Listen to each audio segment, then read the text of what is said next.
Des agriculteurs signalent des caisses de tiques. On trouve également des rapports faisant état de lâcher de tiques depuis des avions.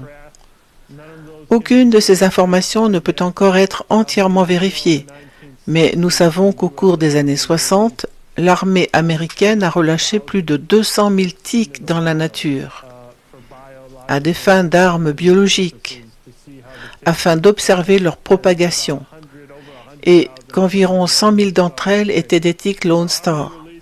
L'armée les a donc déjà lâchées par le passé, et les bioéthiciens appellent à leur lâcher intentionnel, afin de mieux transmettre le syndrome alpha-gal aux humains.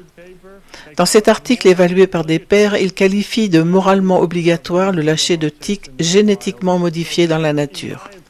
À mon avis, il s'agit donc de bioterrorisme déguisé en bioéthique, et Bill Gates finance des tiques OGM.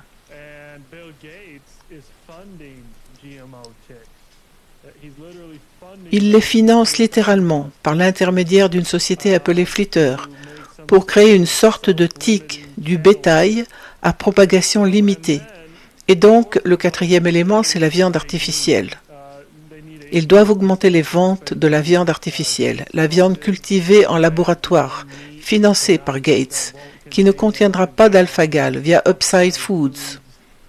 Ils pourront la modifier génétiquement pour qu'elle n'en contienne plus, cultivée en éprouvette. Et puis, oui, ils auront aussi Beyond Meat et toute cette camelote à base de soja.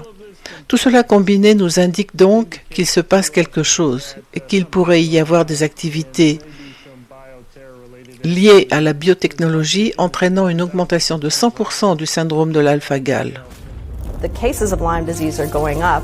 The CDC estimates there are 500,000 cases a year. That's on average 1,300 people a day. Where do we think this came from?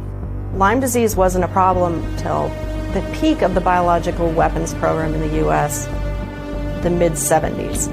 These three freaky diseases showed up. Lyme arthritis, Rocky Mountain spotted fever, and then there was a parasite called Babesia. So you have a cluster of these previously rare diseases right across from the U.S. government's biological weapons testing facility. Is that what you're saying? This is the perfect stealth weapon. It's poor man's nuke. It's hard to digest all of this. It's just so evil. We can't control nature.